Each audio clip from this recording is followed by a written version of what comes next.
काय म्हणतो मग आपण आज गप्पा मारायचे, हो ना. पण इथे तो एक मित्र आहे, हा. पण इथे प्रोफेशनल पण आहे. सो 2 in 1 आपण काम करूया. Yes yes yes sir. आणि तू आपल्या फील्डमध्ये तू एक्सपर्टच आहेस, हा. पण आपण करूया काही Yes. कविता वगैरे पण तुझ्या असतील तर ते आपण आपण ते नंतर आता की मी 5 गोल लावले: फ्लॅट, कार, लॅपटॉप, मोबाईल आणि MDR. पण टाळे खरं सांगू तेवढा बिझनेस काही तेवढा मोठा झालेला नव्हता, पण ती हिंमत होती की आपल्याला स्वतःला अपग्रेड करायला पाहिजे. Exactly. काय आपल्याला काहीतरी वेगळं आपल्याला इच्छा असते. इच्छा असतात आपल्या आणि ते अचीव्ह व्हायला खिशात पैसे नसतात. हो, असायचं ना, अशी किती गोष्टी आहेत अशा किती- की आपण शेअर पण केल्यात, हा, पण हा. तरी खरंच अशा गोष्टी झाल्या. जे एकदा असं झालं ना की म्हटलं रे मारुती 800 जेव्हा होती हे कधी ती पेट्रोल भरायला नव्हते तसाचे पैसे, अशी पण परिस्थिती होती त्यावेळी. आणि मी एका क्लायंट कॉलला चाललो, म्हटलं तर थोडी पुरेल पेट्रोल. आणि पेट्रोलचा रस्त्यावर तुला माहितीये की स्वप्नावरच माझं लाईफ पुढे गेलं. स्वप्न पाहत गेलो. मित्रांनो, स्वप्न बघत राहा. तुम्ही बघत असाल तर बरोबर आपण लाईट पाथ वरती आहोत. येस, तर अशा मर्सिडीज कोणाला घ्यायला आवडणार नाही. त्यावेळी वयाच्या 28-30व्या वर्षी झालं आणि कसं वाटायचं की मग माझ्याकडे मग मर्सिडीज असायला पाहिजे. वरळीला एक शोरूम आहे, तर नाव विसरलं त्या शोरूमचं. आत मर्सिडीजचं शोरूम होतं आणि मी कोड कॅनव्हासिंग करायचो ना, त्यामुळे मला ते जाऊन डायरेक्ट भेटायची पण सवय झाली होती. मी आत गेलो आणि मी डेट ऑफ बर्थ घेतल्यामुळे काय होतं की समोरच्या कधी विश केलं ते आपण एक रिलेशन आपण एस्टॅब्लिश होतं. बरोबर. त्या हॉटेलला मध्ये गेलो आणि मी पहिले त्याला समजावून सांगितलं. तो छान ऐकत पण होता, असं पण नाही की बाबा ऐकत नव्हता. ऐकलं त्याने छानपैकी सगळ्या गोष्टी छान ऐकल्या आणि मी डेट ऑफ बर्थ जेव्हा विचारली ना तेव्हा तो खसकला. समथिंग 15 डिसेंबरला आम्ही होतो त्या मिटिंगला.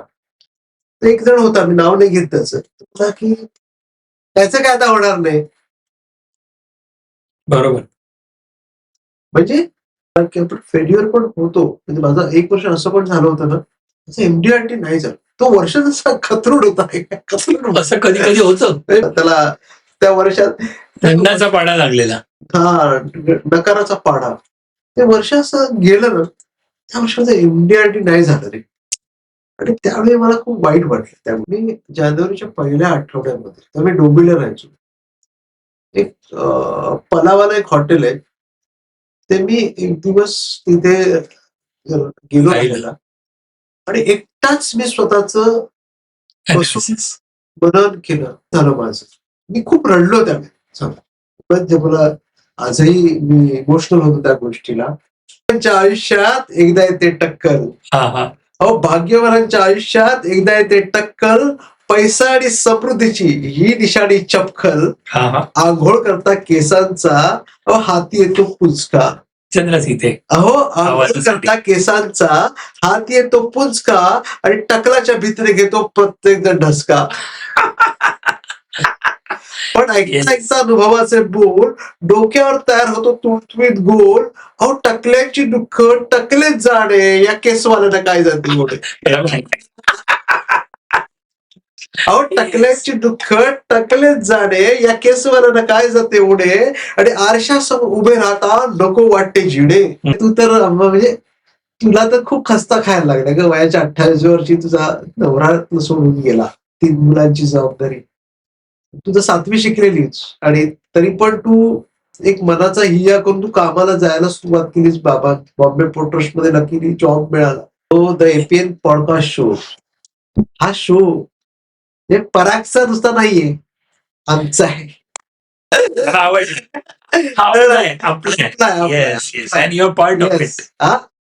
Part of.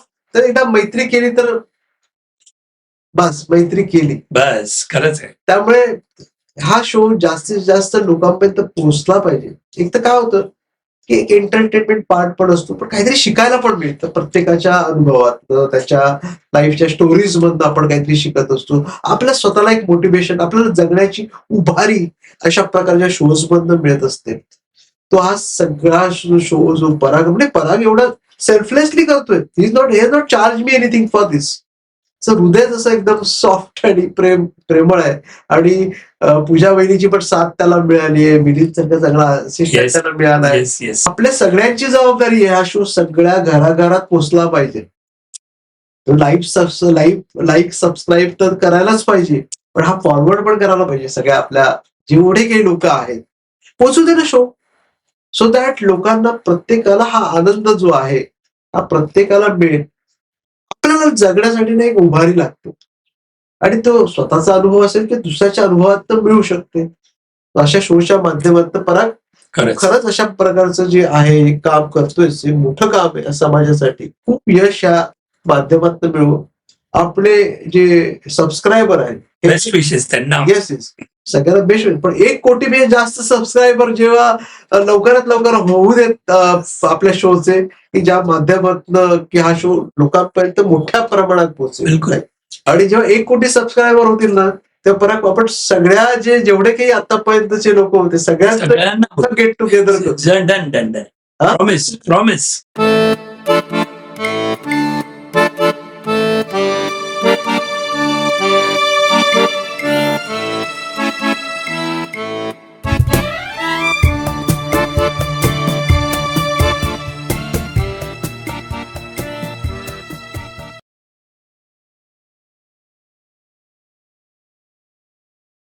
नमस्कार मित्रांनो, आज तुमच्यासमोर मी परत आलेलो आहे आपल्या आणि तुमच्या सगळ्यांच्या आवडत्या शो मध्ये, तो म्हणजे द एपीएन पॉडकास्ट शो मध्ये.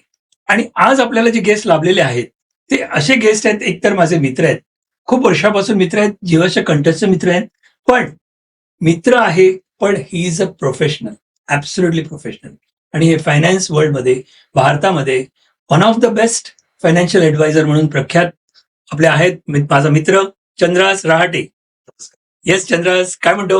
एकदम छान. तर आज आपण आहे ना नॉर्मल औपचारिक पद्धतीने तर बोलूया, पण महत्वाचं मित्रांनो परत एकदा सांगतो, म्हणजे बिकॉज हा मित्र आहे म्हणून मी जरा अरेतुरे करणार आहे, नक्की. पण otherwise is a very big person.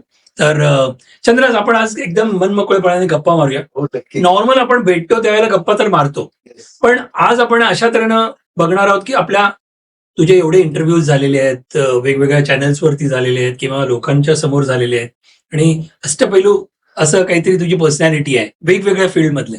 पण आज आपण बघूया की तू आतापर्यंत कोणालाच उत्तर अशी दिली नाहीत, अशी आम्हाला काहीतरी प्रश्न विचारून तुझ्याकडून उत्तरं पाहिजेत. नक्की तर तू रेडी आहे? रेडी. ओके, तर आपण सुरुवात करूया.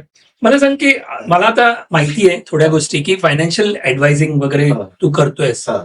फायनान्शियल फर्म आहे मोठी तुझी, पण बालपणापासून संघर्ष किंवा ह्याची सुरुवात आयुष्याची तुझी कशी झाली? आपण बालपणाकडे जाऊया आणि थोडं आमच्या प्रेक्षकांना, आमच्या द एपीएन पॉडकास्टचे जे एक फॅमिली आहे मोठी आमची, हा. त्यांना कळून देत की चंद्रास रहाटे माझा मित्र पण प्रोफेशनल, आज ह्या लेवलपर्यंत तू पोहोचलेला आहेस. तर ही जर्नी आपण कव्हर करायची आहे. तर लहानपणापासूनची काहीतरी आठवणी सांग ना, कसं गेलं बालपण आणि तू ह्या क्षेत्रामध्ये कसा वळला? बालपण म्हटलं तर चॅलेंजेस लाईफमध्ये प्रत्येकाला येतं. हम्म, आमच्याही लाईफमध्ये एक चॅलेंज आलं. आमचे बाबा अचानक निघून गेले आमच्यातून, ओके आणि त्यामुळे बहीण 6 महिन्याची होती, ओके मी 3रीत होतो, भाऊ 1लीत होता. आणि अशा वेळी मग मोठे चॅलेंज. आई 7वी शिकलेली. मग आमचं पूर्ण जे लाईफ आहे ना, हे 360 डिग्री चेंज झालं एकदम. पण काय वय होतं त्यावेळेला? मी तर साधारण एक 8 वर्ष, हो, भाऊचं 5 वर्ष, म्हणजे आमच्या 3 मोठा कोण मोठे? मी मोठा. हा, बहीण 6 महिन्याची होती. ओके आणि ह्या परिस्थितीत मग आईचा आई म्हणून जो रोल होता आमच्या लाईफमध्ये हा चेंज झाला ना. आणि she is become a service woman. आणि मग तिने नोकरी केली. आमचे काका पण लागायचे आणि मावशी पण, दोन्ही रिलेशन होतं. मग आम्ही दोन्ही भावंड काकांकडे राहिलो 10वी पर्यंत, आमच्या 10वी पर्यंत. आणि बहिणीला शेजाऱ्यांनी सांभाळलं आणि आईने नोकरी केली. हो, आणि असं करत करत म्हणजे ऍटलिस्ट असं झालं की काका आणि मावशीने त्यांच्या 3 मुलांबरोबर आम्हाला सांभाळल्यामुळे आईचं टेन्शन थोडं कमी झालं. आणि मग या दरम्यान जी काही लाईफमध्ये स्ट्रगल होता सगळा, पण आईला नोकरी मिळाल्यामुळे ते सगळं म्हणजे कोणावर डिपेंडन्सी नाही राहिली त्यामुळे. ओके आणि मग इथनं अशी सुरुवात झाली. माझे डेव्हलपमेंट ऑफिसर दीपक सुर्वे हे आमच्या म्हणजे काकांच्या खालीच राहायचे, 2nd फ्लोअरला. तर 10वी नंतर मी परत आईकडे परत आलो. आणि आल्यानंतर मी SYBCom होतो कीर्ती कॉलेजला. आपण फक्त कुठल्याही कंपनीचं नाव वगैरे घेत नाही आहोत. हा हा म्हणजे that you just- म्हणजे काही एक असून देत, कुणालाही असं वाटायला नको की प्रमोशन किंवा हो, कुठली हो. गोष्ट. काही- कुठल्याही कंपनीची नावं नाही किंवा आपण हा. जे काही नाव घेऊ ते डमी नाव असतील, क्लायंटचे वगैरे असतील. हो हो या. काही हरकत नाही. तर माझे डेव्हलपमेंट ऑफिसर भेटले, म्हणजे आम्ही एकत्र क्रिकेट खेळलोय. अरे. तेव्हा तू काय करतोस, माझ्याकडे येशील का? मी तुला ₹200 स्टायपेंड देईन, पण तुला काहीतरी शिकायला मिळेल. हम्म. सो त्या अनुषंगाने मी त्यांना हो म्हटलं, की म्हणजे आईला पण विचारतो. आईला विचारलं, तिने हो म्हटलं. आणि तिथनं मी माझ्या नोकरीसाठी म्हणून ₹200 स्टायपेंडवर त्यांच्याकडे जॉईन झालो. वा. आणि तिथनं जी सुरुवात झाली या इन्शुरन्स आणि इन्व्हेस्टमेंट क्षेत्रामध्ये, ती आज जवळपास 37 वर्ष झाली या प्रोफेशनमध्ये कळलं. तुझी म्हणजे सुरुवात इथून झाली ती याच लाईन. या क्षेत्रात. मग त्यांच्याकडे मी पार्ट टाइम जो जॉब केला तो माझं ग्रॅज्युएशन होईपर्यंत केला, 1990 पर्यंत. आणि त्यानंतर जे फुल टाइमर म्हणून मी जॉईन झालोय, त्या आजतागत जवळपास तो जो प्रवास आहे, हा 37 वर्ष लाईफ परत कशी निघून गेली कळलं नाही. पाठी बघितल्यावर कसं वाटतं? हा, पाठी बघितल्यावर वाटतं रे 37 वर्ष झाली आपल्याला प्रोफेशन मध्ये. खरंच. आज तू मर्सिडीज मध्ये फिरतो आणि असं, पण पाठी बघितल्यावर म्हणजे तुला कसं वाटतं ते महत्वाचं आहे. ती स्ट्रगल आणि आज. तेच म्हटलं ना, की आपण जेव्हा आपल्याकडे काहीच नसतं, जेव्हा आपल्याकडे फक्त स्वप्न असतात, बरोबर. आणि त्या स्वप्नांचा पाठपुरावा करतो आपण, आणि मग आपण त्या पाठीमागे लागून आपण प्रवास चालू करतो, आणि ती स्वप्नच तुम्हाला पुढे चालायला शिकवतात. ग्रेट. तर माझ्या बाबतीत पण असंच झालं ना. म्हणजे मला आठवतंय, तुलाही आठवत असेल की आपल्याकडे मुरली मेहता म्हणून आपल्या ट्रेनर, हो बिलकुल. त्यांचं एक पहिलं जेव्हा मी अटेंड केलं, तर त्यांनी सांगितलं तुमच्या लाईफमध्ये असे गोल लिहून ठेवा, तुम्ही घरी लावा आणि रोज बघा त्याच्याकडे की हे पूर्ण झालेलं आहे. आणि मग मी त्यावेळी लिहून ठेवलं, फ्लॅट, कार, लॅपटॉप, मोबाईल आणि MDRT. कॉमन गोष्टी आपल्या प्रत्येकाच्या गरजा असतात. आणि मी चाळीत राहायचो, 10x12 रूम होती, बाहेर बसा ते बाकडी असायची बघ, हो. तिथे माझा फोन घेऊन यायचो, ते माझं ऑफिस असायचं, आणि घरी लावून ठेवलेलं असायचं की बाबा, आणि मी रोज बघायचो त्या गोलकडे. गोष्टीकडे. आणि यू अमेज, पुढच्या 5 वर्षामध्ये जेव्हा मी माझं इव्हॅल्युएशन केलं, ते 5ही गोल माझे अचीव्ह झाले होते. अरे वा. सुंदर. म्हणजे मला पण खरंच त्याचं सरांचं पण आभारच आहे. सगळ्या प्रश्नच नाही. ट्रेनर्सने आपल्या लाईफमध्ये जे काही आमूलाग्र बदल केलेला आहे, ते सगळ्यांना एक मुरली मेहता सर, नमस्कार. येस बिलकुल. मुरली मेहता सर तर प्रश्नच नाही. खूपच. आणि जेम ऑफ अ पर्सन. खरंच. मी तर म्हणतो ना, की असेच जे सगळे ट्रेनर आहेत. डॉक्टर अरुणा तिजारे माझ्या लाईफमध्ये आले, संतोष नायर आले, संदेश पवार म्हणून आमचे एक गुरु आहेत, त्यानंतर गोपीनाथ सर, रंजन सगरगट, आपण एकत्र या सगळ्या लोकांनी आपल्या लाईफमध्ये एथिकल प्रॅक्टिसेस करून कसं तुम्हाला त्याचा प्रोग्रेस करता येऊ शकतो. आणि कुठल्याही वेडेवाकडे नाही, सरळ म्हणजे एकदम हार्ड वर्क, सिन्सिअर वर्क, सरस मार्गी स्किलफुल. Very nice. मग पाठी बघितल्यावर तुला आता पहिला कॉल तुला आठवतो का? पहिला कॉल जेव्हा तू खरोखर म्हणजे फुल फ्लेज कामाला लागला. तू अगोदर जॉब सारखं काम करत होता म्हणाला, पण ग्रॅज्युएटच्या पर्यंत त्याच्यानंतर स्टायपेंड टाईप होतं. पण तू जेव्हा तुझं जेव्हा हा पूर्ण बिझनेस करायला लागला इंडिपेंडेंटली, तर त्यावेळेला पहिला कॉल किंवा आठवतो तुला काही वेळेला? तुला खरं सांगू ना, म्हणजे माझ्याकडे ते क्लायंट्सच नव्हते ना. म्हणजे जेव्हा कॉलेजमध्ये मी सुरू केले, SY.BCom ला होतो, त्या अरुण सातपुते माझा मित्र, तर त्याला मी पहिला इन्शुरन्स दिली. तू जेवढी नावं घेतोय ते सगळे ऐकतायत आणि बघणार आहेत हा पॉडकास्ट. त्यांना नक्की अभिमान वाटेल. हो, खरंच म्हणजे त्यांना नाव घेऊ शकतो, कारण माझा मित्रही आहे आणि तो माझा फर्स्ट क्लायंट आहे. अरे वा. आणि मित्रांनी सपोर्ट दिलेला ऑलवेज. मग आजही काय म्हणतो, तू माझा संपर्कात आहे. So nice. आणि ते कौतुक आहे ना, की त्यांना पण पहिला क्लायंट आजही माझ्या संपर्कात आहे. किती. आणि त्यांनी मग पहिला इन्शुरन्स माझ्याकडे काढला. मग माझे जे कॉम्प्युटरमध्ये जे लिस्टमध्ये 001 आणि तिने सुरुवात झाली. पण खरं सांगू ना, माझ्याकडे क्लायंटच नव्हतं ना, काही सर्कल नव्हतं. कॉलेजमध्ये त्याने एक इन्शुरन्स घेतला, पण नंतर काय, मला तर पूर्ण असं समोर विश्व होतं की मी आता काय करू. मग मी अक्षरशः ट्रेनमध्ये प्रवास करत असताना, तू बाजूला आहेस, तर मी माझं कार्ड काढून दिलं, सर मी चंद्रहास रहाटे आणि मी असं करतो. अशा ओळखीतनं पण माझा मी व्यवसाय वाढवला. त्यानंतर बरंचसं मी कोड कॅनव्हासिंग करायचो. ओके. म्हणजे मी अननोन जे शॉपकीपर्स आहेत त्यांना जाऊन कार्ड द्यायचो आणि माझा परिचय द्यायचो. मी त्यांना सांगायचो की सर, त्यावेळी काही कॉम्प्युटर्स वगैरे नव्हते, तुला माहिती आहे. त्यावेळी मी तुम्हाला चांगले चार्ट्स करून देईल तुमच्या ज्या काही पॉलिसीज तुम्ही घेतल्यात त्याच्याबद्दल. एक तर अनुभव असा होता ना, म्हणजे लाईफमध्ये जेव्हा तुम्ही फायरवर, ज्या काही नसेल त्यावेळी तुम्ही फायरवर असता. अगदी. आणि मग त्यावेळी मी एका हॉटेलमध्ये गेलो, तर नॉर्मली मी एक रिलेशन बिल्डिंगसाठी मी डेट ऑफ बर्थ घ्यायचो. मी त्या क्लायंटला माझं कार्ड दिलं. म्हटलं की मी चंद्रहास रहाटे आणि मी असं असं करतोय आणि असं मी तुम्हाला सर्व्हिस देऊ शकेन. सर तुमची प्लीज डेट ऑफ बर्थ देता का? तो हॉटेल वाला यार एवढा वैतागला रे.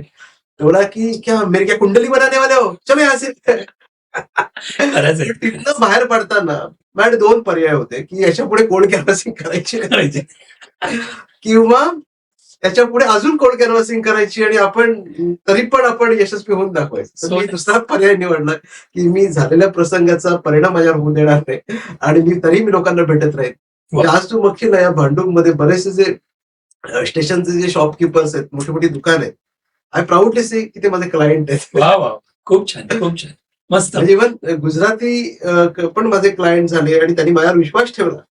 बरेचसे शॉप आहेत आपल्याकडे. आज मी नाव नाही घेत त्यांची, पण आज सगळ्यांचं चांगलं आहे. खूपच योगदान आहे आपल्या लाईफमध्ये. So nice. ज्यांनी ओळख नसताना पण मला एक संधी दिली.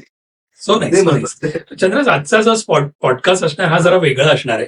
तुला पण सांगतो, आमच्या ऑडियन्सना पण सांगतोय की आजचा जो पॉडकास्ट आहे, आज आपण म्हटल्याप्रमाणे फायनान्शियल ऍडवायझर आपल्याकडे ऍज आहे. त्यामुळे आपले ऑडियन्स 2 टाईपचे आहेत. एक आहे जवळजवळ 25 ते 30 लाखाच्या वरती आपले जे फायनान्शियल ऍडवायझिंग मधले आहेत, इन्शुरन्स ऍडवायझर मध्ये आहेत, त्यांना उपयोगी पडू शकतात असं काही तुझ्याकडून शिकायला मिळेल किंवा ऐकायला मिळेल. हो ना. एक. आणि दुसरी गोष्ट की जनरल क्लायंट ऑडियन्स, हा. कारण म्हणून आपण आता या पॉडकास्ट माध्यमातून एक तर तुला जाणून घेऊया, हा. तुझे काम करण्याची शैली कशी, किंवा तुझ्याकडून काही प्रेरणा घेतील कोणी, किंवा आपल्याकडे काही चुका झालेल्या असतील त्याच्यामधून पण शिकायला मिळू शकतं.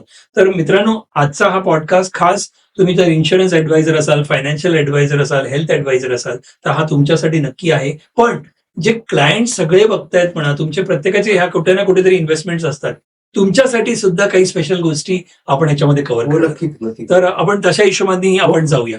तर तू सांगितल्याप्रमाणे कोल्ड कॉलचा हा तुझा, म्हणजे हा कोल्ड कॉल एक इन्शुरन्स मध्ये म्हणा किंवा कुठल्याही कामामध्ये म्हणा, जनरल पण सेल्स मनुष्य कोल्ड कॉल करतोच. बरोबर आहे. पण तुझ्या दृष्टिकोनातून मग काय, कोल्ड कॉल कोणी करायला पाहिजे, नाही करायला पाहिजे? नवीन कोणी जर स्टार्ट करतात त्यांनी करायला पाहिजे की कसं करायला पाहिजे? हो, की नक्की. क्लायंट कसे, माझे काही कॉन्टॅक्ट नाही आहेत क्लायंटचे, आणि मला जर आज इन्शुरन्स विकायचा आहे हा. किंवा मला एखादं प्रोडक्ट विकायचं आहे, कुठलंही फायनान्शियल प्रोडक्ट, तर मी काय करायला पाहिजे असं तुझं म्हणणं? कसं करायला पाहिजे? पण ना परत आपण तसं बघितलं तर आपल्या ओळखी तशा लिमिटेड आहेत. पण कुठलाही व्यवसाय आहे त्याचं रॉ मटेरियल काय काय लाईव्ह हा म्हणजे आपण पर्सन रॉ मटेरियलची काय कमी आहे आपल्याकडे? मग जर आपण म्हटलं 140 करोड आहे. हा हे विश्वाची माझे घर असं जर म्हटलं बिलकुल, तर आपल्याकडे प्रॉस्पेक्टला काही कमीच नसायला पाहिजे. अगदी बरोबर. फक्त काय होतं की आपण ना आपल्यातली जी फायर आहे ना ती आपण बाहेर काढत नाही. एक्झॅक्टली. त्याच्यामुळे आपण लोकांना भेटायचं धारिष्य ठेवत नाही. Right. पण जर आपण ते धारिष्य ठेवलं की आपण अननोन लोकांना भेटू शकतो, तर आपल्याकडे भरपूर काम आहे आपल्याकडे करण्यासाठी मला असं वाटतं. आणि आपण त्या दृष्टीने विचार करायला पाहिजे. कारण बेसिकली तुमचा पर्पज काय आहे? आज जेव्हा मी एखाद्या क्लायंटला भेटतो तेव्हा माझा पर्पज एकच आहे की बाबा ह्याच्या लाईफमध्ये मला काय व्हॅल्यू ऍडिशन करता येईल. That is the only purpose. कारण येणारा सगळा जो बिझनेस आहे ना माझा बाय प्रोडक्ट आहे. बरोबर. मी तो विचारच करत नाही की हा मला काही म्युच्युअल फंड देणार आहे किंवा माझ्याकडे इन्शुरन्स घेणार आहे. मी फक्त बघतो की त्याला काय गरज आहे त्याची आणि त्याप्रमाणे मला त्याला काय गाईड करायचं. Right. तू मगाशी जो प्रश्न विचारलास की आपल्या सगळ्या ह्या श्रोत्या वर्गाला जे क्लायंट्स आहेत, इन्शुरन्स एजंटही आहेत, तर त्यांच्यासाठी पण मला सांगावं असं वाटतं की आज एखादा क्लायंट आपल्याकडे येतो, तो एक विश्वासाने येतो. बरोबर, Exactly. पूर्ण विश्वास ठेवून येतो की हा माणूस माझ्या लाईफमध्ये काहीतरी बदल घडवणार आहे. बऱ्याच वेळा लोक येतात की साहेब सांगा की आम्हाला एवढे पैसे आहेत, मला गुंतवायचे.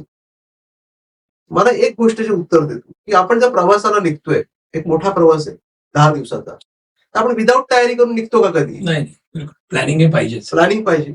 आणि हा जर आउट ऑफ इंडिया जर जायचं असेल तर मग काय करणार? जास्ती प्लॅनिंग करतो, जास्ती पैशाचं प्लॅनिंग वगैरे वगैरे, कारण काय बघणार, किती दिवसाचं, सगळं बघतो. मग मला सांग की आपली जी लाईफ जर्नी आहे ही केवढी मोठी आहे? खूप आहे. खूप म्हणजे केवढी मोठी? आपलं लाईफ त्याच्यावरती डिपेंडेंट राहतं ना, असं होऊ शकतं, असं होऊ शकतं. माहितीच नाही ना किती वर्ष आहे. खरंच आपल्याला अनसर्टिनिटी आहे, सगळ्या गोष्टी आहे, सगळ्या गोष्टी आहेत. त्यामुळे मग तू जर तसा विचार केलास तर मग त्यासाठी किती मायन्यूट प्लॅनिंग पाहिजे. बिलकुल. म्हणजे मला तर सगळ्यांना सांगायला असं वाटेल की बाबा प्रत्येकानं एखादी इन्व्हेस्टमेंट करताना अगोदर आपण प्लॅनिंग केलं पाहिजे आणि त्यानंतरच इन्व्हेस्टमेंट करायला पाहिजे असं मला वाटतं. बरोबर बरोबर. याचं कारण असं आहे की प्लॅनिंग केल्याशिवाय purpose should decide the investment. आपले गोपीनाथ सर पण सांगतात Exactly. Purpose should decide the investment. तुमचा पर्पज काय आहे, तर आपल्याला कुठे जायचं हे तर निश्चित करायला पाहिजे. बरोबर. हे निश्चित झाल्यानंतर म्हणजे आम्ही आमची प्रॅक्टिस अशी ठेवलेली आहे की आम्ही पहिल्यांदा क्लायंटचं पूर्ण माहिती घेतो, त्यांची कम्प्लीट माहिती, त्यांना लाईफमध्ये काय अचीव्ह करायचं आहे आणि त्यांनी आतापर्यंत काय गोष्टी केलेल्या आहेत. आणि हे केल्यानंतर जसं एखादा बिल्डिंग बांधताना ब्ल्यू प्रिंट बनवतो की नाही, बरोबर. आणि ब्ल्यू प्रिंट झाल्यानंतर बिल्डिंग बांधायला घेतो. बिलकुल. तर कुठल्या क्लायंटला आपला नियमच आहे की त्याचा प्रॉपर स्टडी झाल्याशिवाय मी त्यांना काही रिकमेंडच नाही करत. तर आपण पुढच्या पार्टमध्ये आपण हो. म्हणजे डेफिनेटली एक ब्रेक घेऊया हो, नक्की आणि त्याच्याकडे वळूया. नक्की. पण मित्रांनो, कुठे जाऊ नका. आता थोडासा एक कमर्शियल ब्रेक सारखा आपण घेऊया.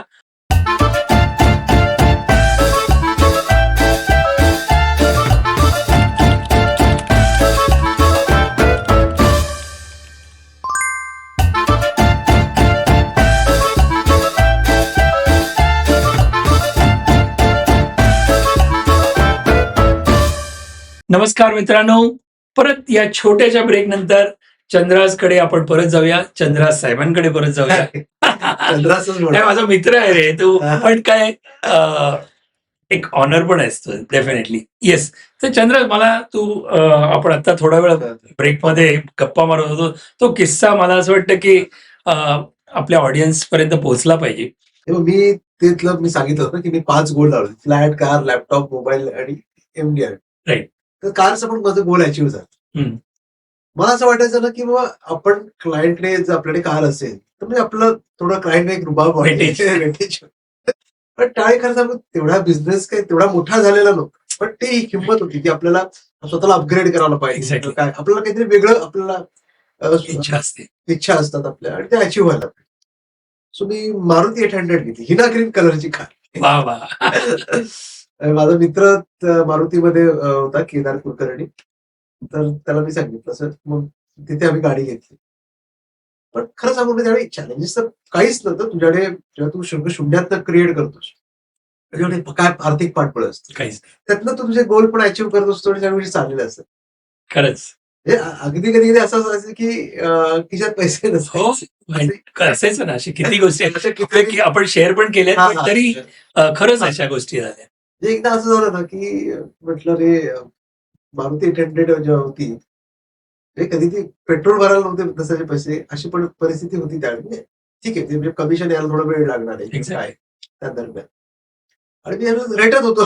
आणि मी एका क्लायंट कॉलला चाललो, म्हटलं आता थोडी पुरेल पेट्रोल.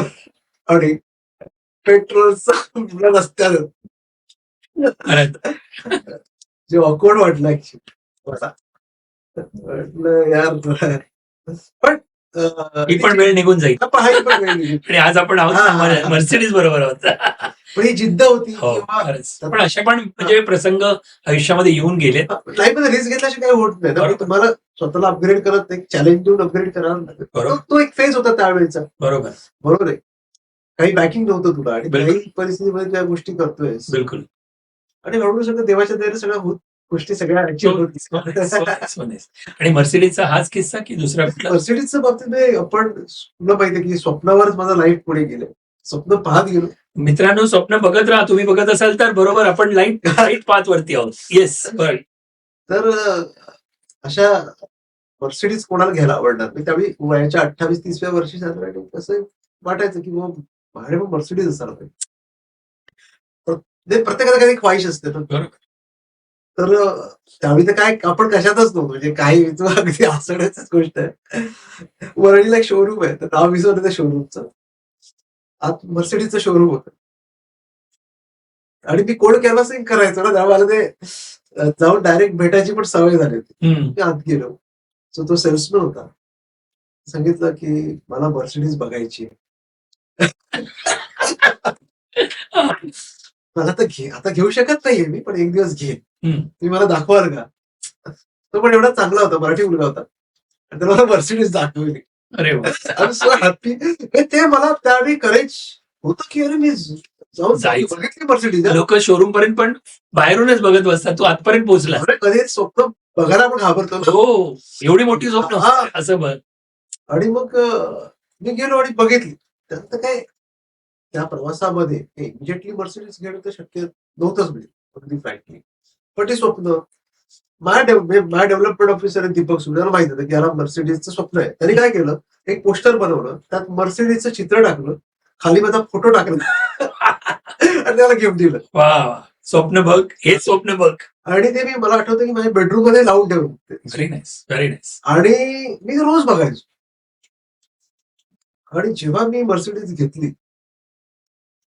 2021 तेव्हा जी मर्सिडीज मी घेतली आणि ते चित्र होतं सेम. ते सेम होतं. म्हणजे मी पण एकदम हॅवा क्या झालोय. बात, क्या बात. काय त्या म्हणजे हिशोबाने खरंच आपण किंवा म्हणजे आपण जे पाहतोय ते मॅनिफेस्ट झालं. एक्झॅक्टली आणि तशीच म्हणजे तू म्हणशील की वेगळं कळत काही नकळत होत जातं. हा पण असेल तो आपल्या लाईट तसाच अगदी मे बी माझ्या फेसबुकवर पण मी शेअर केलं होतं So की nice. जुना फोटो आणि आताचा फोटो. वाव, Like, मस्त. हा छान अनुभव आहे. म्हणजे आपण गजनी पिक्चर बघितला त्याच्यामध्ये त्यांनी लिहून ठेवलेलं तशी गोष्ट आहे, पण ते त्याची वेगळी गोष्ट होती. हा. पण आपण सुद्धा आपली स्वप्न पण विसरून जातो. हा. पण समोर जर असे काही काही गोष्टी असतील आपण लिहून ठेवायला पाहिजे बघा. आपण ट्रेनिंग मध्ये ऐकतो व्हिज्युअलायझेशन करा हा. वगैरे, पण तेवढं करत नाही. हा. जर आता तुझ्याकडे तर तू सांगितलंस की बेडरूम मध्येच लावून ठेवलेली गोष्ट, हा त्यामुळे ते कळत नकळत तू बघत होतास आणि आली पण ती. आली पट्टी बघ ना. So nice, so nice. त्याने मला एवढा कॉन्फिडन्स वाटला की आता मी करू शकतो. करू म्हणजे आपल्याला मर्सिडीज घेणं म्हणजे कसं वाटतं याला किती खर्च असेल काय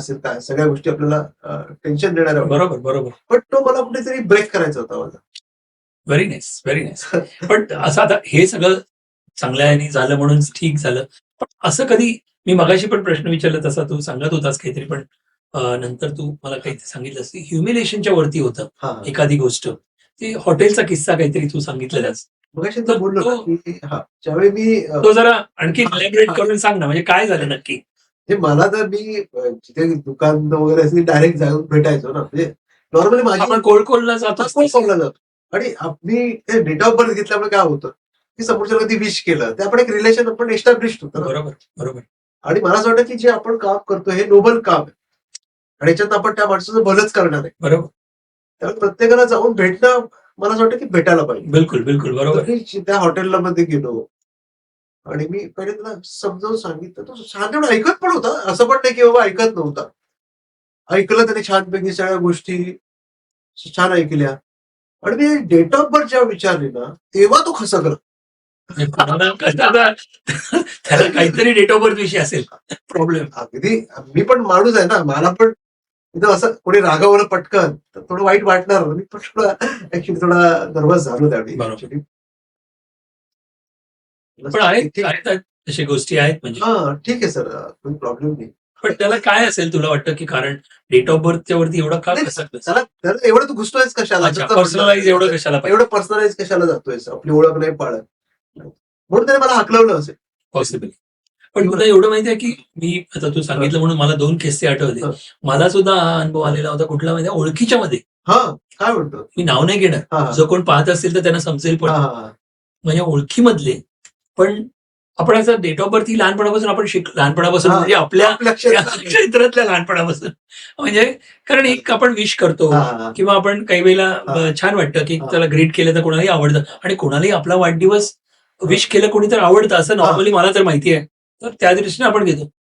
पण मला काही ओरडले किंवा नाही रहने दो असं इन्सल्टिंग फील येतो ना. हा ओळखीचा मनुष्य आणि तो स्वतःची ठीक आहे पण दुसऱ्याचं काही देतच नाही. म्हणजे फॅमिली आपण म्हणतो कोण कोण आहेत फॅमिली आणि ओळखीचे झाल्यानंतर पण हे होतं. आय डोंट नो काय कारण. होतात तरी आता बघ ना. म्हणजे जेव्हा तुला सांगतो ना की मी एमडीआयटीच्या अगदी जवळ होतो ज्यावेळी हा तो पण ग्रुप मिटिंग होती आणि जवळपास आमची ग्रुप मिटिंग मध्ये साधारण एक पकड ना डिसेंबरला आपलं एमडीआयटीचं असतं. 31 डिसेंबरला बरोबर. समथिंग 15 डिसेंबरला आम्ही होतो त्या मिटिंगला.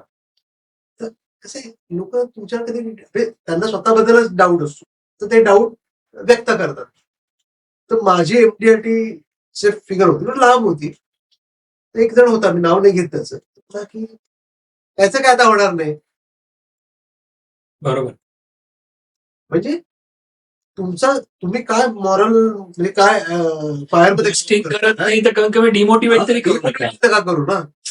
असे हा काय करणार असं. हा काय करणार म्हटलं रे माझ्याबद्दल म्हटलं तू डाऊट पण ठीक आहे म्हटलं जाऊ दे फरक म्हटलं जाऊ दे म्हटलं अशा लोकांना भेटायचं नाही.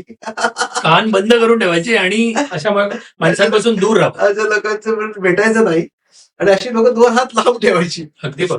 कारण आपलं जे काही गोल आहे ते आपल्याला माहितीये की माहिती आहे. आपल्याला ते अचीव्ह करायचे. बिलकुल पण बिलकुल. आजूबाजूला जेवढं निगेटिव्ह लोकांवाल्यांची जर आपलं कमी कमी असेल येईल, तेवढं आपलं चांगलं तेवढा बरा. आणि मी तुला सांगतो त्या दिवसापासून मी दुप्पट फायर झाली माझी की नाही ते म्हणा की तुम्ही एखाद्या प्रसंगापासून मोटिवेशन घ्यायचं की डिमोटिवेशन घ्यायचं हे आपल्याला हे आपल्यावर. पण मी तो एक चंग बांधला की करायचं. करायचं आहे आणि करायचंच आहे याच्यामध्ये फरक आहे. हो. चा फरक आहे. बरोबर. तो मी म्हटलं करायचंच आहे. आणि मग मी त्या वर्षी माझं MD-RT कम्प्लीट झालं. त्यानंतर मी त्याला काही बोललो नाही. ते आपल्याला काय करायचं. त्याच्याशी आपल्या त्याला काय करतात त्याला समजायचं समजलं. हा. पण लोक तुम्ही जे काही ठरवलेलं असेल तर लोक डाऊट घेतल्यासारखं बोलू शकतात. पण तुम्ही त्याच्याबद्दल डिमोटिवेट कारण नाही. कारण त्यांचा डाऊट आहे, तुझा डाऊट नाही. बरोबर, तुझा विश्वास पाहिजे. बरोबर बरोबर. आणि लोकांना आपल्या स्वप्नावरती डाऊटच असतो त्यावेळेला समजायचं आपण बरोबर रँकवरती होत ना. आणि तसं तसंच. फरक आहे. पण फेल्युअर पण होतो. म्हणजे माझं 1 वर्ष असं पण झालं होतं ना, MD-RT नाही झालं. तो वर्ष जसा खतरूड होता. खतरूड होता. असं कधी कधी होतं. म्हणजे पहिल्या वर्षापासून माझा एक मित्र त्याचा ऍक्सिडेंट झाला. तो अडथळे. ट्रीटमेंट झाला. म्हणजे एक क्लायंट आहे, एक मोठा प्रीमियम त्यांनी घेतला आणि पॉलिसी 15 दिवसात कॅन्सल केली. असं पण झालं. एक म्हणतात ना एक त्याला त्या वर्षात धन्याचा पाडा लागलेला. हा नकाराचा पाडा. ते वर्ष असं गेलं ना, त्या वर्षाचं MD-RT नाही झालं रे. आणि त्यावेळी मला खूप वाईट वाटलं त्या गोष्टीचं. म्हटलं काय माझ्या प्लॅनिंग मध्ये चुकलं, की कुठे मेहनत करायला कमी पडलं, एक्झॅक्टली. काय झालं. पण असा तू करतोस म्हणजे अनालिसिस स्वतःच्या विषयी हा, करतो कधी की आपण हा. चांगलं असताना पण आणि वाईट असताना दोन्ही करतो. निश्चितच तो भाग होतोच ना. मग मी त्या वर्षी काय केलं माहितीये का, फर्स्ट मला आठवतंय की 31 डिसेंबरला ते आपलं नाही झालं कळलं मला. मी जानेवारीच्या पहिल्या आठवड्यामध्ये तेव्हा मी डोंबिवलीला राहायचो. एक पलावाला एक हॉटेल आहे. ते मी एक दिवस तिथे गेलो राहिलं. राहायला आणि एकटाच मी स्वतःचं बसून Analysis. मनन केलं, की काय झालं माझं. मी खूप रडलो त्यावेळी. पण ते मला आजही मी इमोशनल होतो त्या गोष्टीला, की म्हणजे इतकी वर्ष मी करतोय MD-RT आणि की माझं MD-RT झालं नाही. तर MD-RT तुला माहिती आहे आपल्यासाठी एक हे असतं ना एक बेंचमार्क वेगळं म्हणा. आहे. खूप मला मी इमोशनल झालो, रडलो. ते कधीही एखादं मला बरेचसे लोक भाषण द्यायला पण बोलवायचे. बरोबर. त्या वर्षी मला ना प्रत्येक वेळेस बोलताना असं डोळ्यातनं पाणी आलेलं त्यावेळी. असं पण टाइम असतो की हा खरंच. नाही झालं मी सांगितलं की माझं नाही झालं. उगाच मला काही खोटं बोलून किंवा काहीच नाही काहीच माझं काही कॉलर टाईट नाही. करायचं बिलकुल नाही. बिलकुल. मी सांगितलं की माझं नाही झालं आणि मला त्याला खूप वाईट वाटतंय. आणि त्यासाठी मी एक दिवस पूर्ण रात्रभर प्लॅनिंग वर बसलो माझं. आणि मग सुरू केलं. परत नॉन ब्रेक माझं चालू झालं. So nice so nice very nice.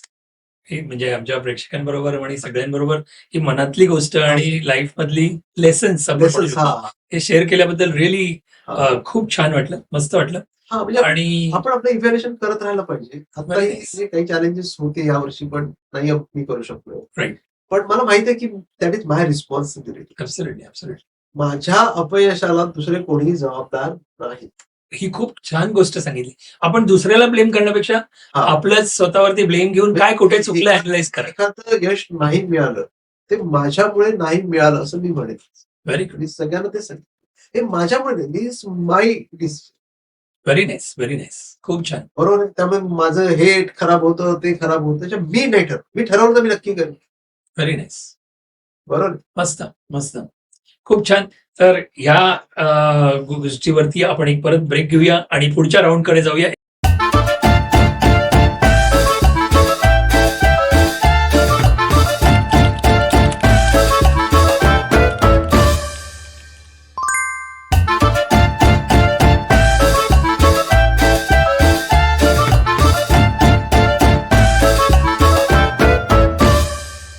तर तुला असं सुरुवातीच्या काळात म्हणा किंवा असं मध्ये सुद्धा कोणी कमी लेखलंय का लाईफ टाईम मध्ये? आपल्याला असे खूप जण भेटतात, आजूबाजूला भेटतात.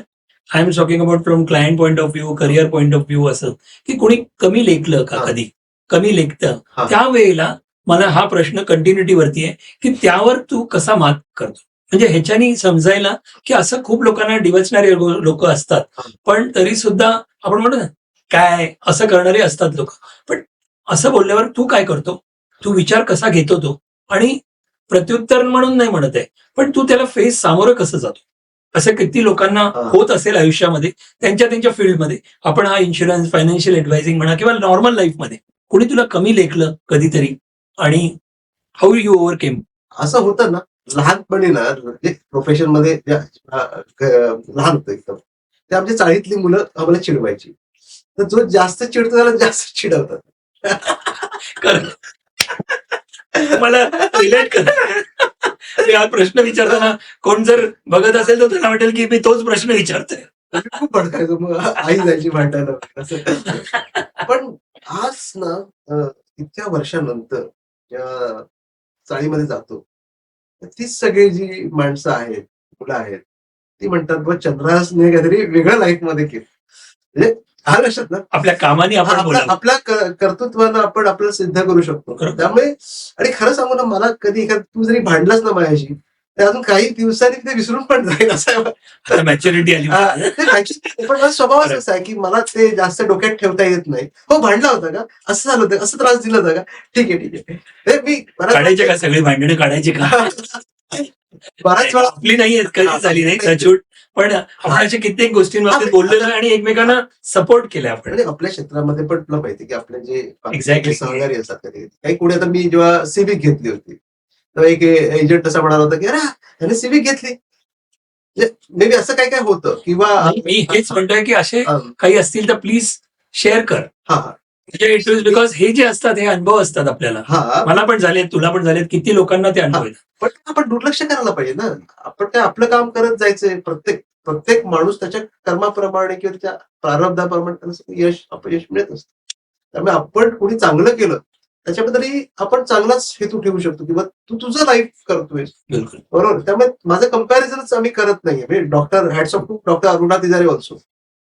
25 वर्ष आम्ही त्यांच्याकडे जातोय. वाव, 25 वर्ष. 25 वर्ष. हा, ते एवढं काय शिकवणं. त्यांचं अध्यात्म आणि आजचं जे लाईफ आहे, ह्या दोघांची जोडणी करून ते आम्हाला शिकवतात वा. आणि स्वतःच्या पॉवर वाढवायला मदत करतात. त्यामुळे जेव्हा आपण स्वतःच्या काय पॉवर. नाव सांगितलं? डॉक्टर अरुणा तिजारे. अरुणा तिजारे मॅडम आमच्याकडे, आमच्या पॉडकास्ट वरती जरूर यावे. मी चंद्रास थ्रू तुमच्याकडे येईन जरूर. नक्की. आले तर म्हणजे जे चंद्रासनी अनुभवलंय ते आणखी लोकांना अनुभव घेता येऊ शकतो. त्याच्यामधून ना त्या ज्या शिकवतात ना, आपली जेलसी पण कमी होऊन जाते ना. Very nice. Jealousy Very nice. प्रत्येक माणसामध्ये जेलसी असू शकते. एक्झॅक्टली. वाटू शकतं एखादा करे बाबा मी का नाही. पण आज मी माझ्या पद्धतीने जे काही आहे ते मी करणार आहे. माझं कर्म मला करत राहायला पाहिजे. बिलकुल बरोबर. जे नशिबात असेल ते मिळेल. बिलकुल. बरोबर की. पण प्रवास अखंड चालूच राहायला पाहिजे. पण आता जस्ट एक ह्या मोमेंटला प्रश्न असा विचारायचा की नॉर्मली असं होतं की आपल्या अजूनही देशामध्ये, आपल्या भारतामध्ये जरी बघितलं तर फायनान्शियल ऍडवायझिंग, इन्शुरन्स ऍडवायझर किंवा इन्शुरन्स एजंट म्हणून म्हटलं तर लोक बघताना एका वेगळ्या नजरेनं बघतात. तर हे काही, आता तू 37 वर्ष आहे, म्हणजे जवळजवळ 3 डिकेड्स, आता 4थी डिकेड चालू आहे.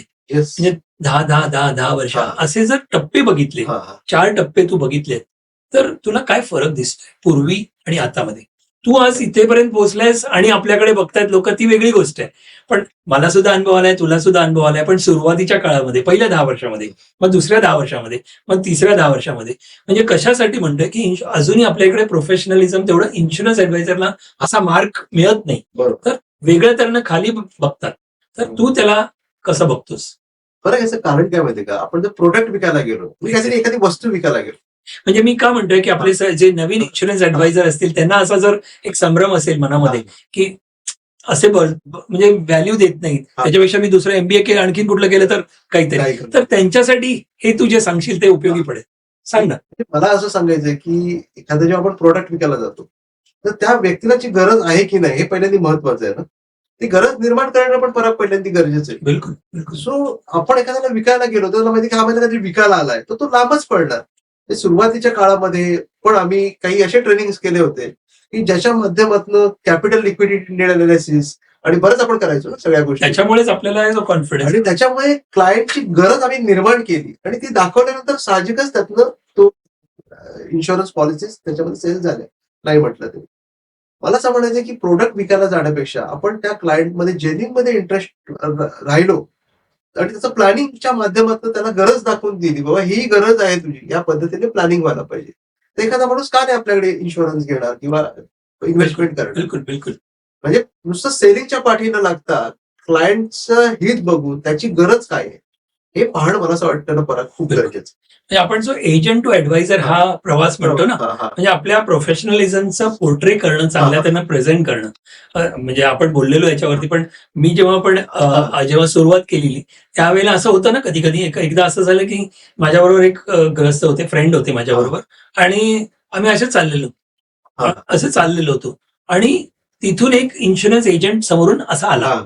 तर हा माझा मित्र किंवा माझे ओळखीचे जे होते त्यांनी सांगितलं, आपण इथून नको जाऊ, इथून जाऊ, तो नाही तर पाठी लागेल. हे जेव्हा मी ऐकलं ना, तुला पण हा. सांगतो, म्हणजे मी त्यावेळेला कान पकडलेला, म्हणजे कानाला खडा लावला आपण म्हणतो हा. तसा, की बाबा माझ्या बाबतीत असं कधी होऊ नये. हो. मी म्हणून कधी कधी फॉलोअप आहे हा. ना, मी कमी पडतो. हा. म्हणजे आपण फॉलोअप बाबा 4 वेळेला 5 वेळेला विचारायचं, पण म्हटलं ते चालेल एक वेळ, पण असं कधी आपल्याला अवॉइड करू नये लोकांनी, है ना.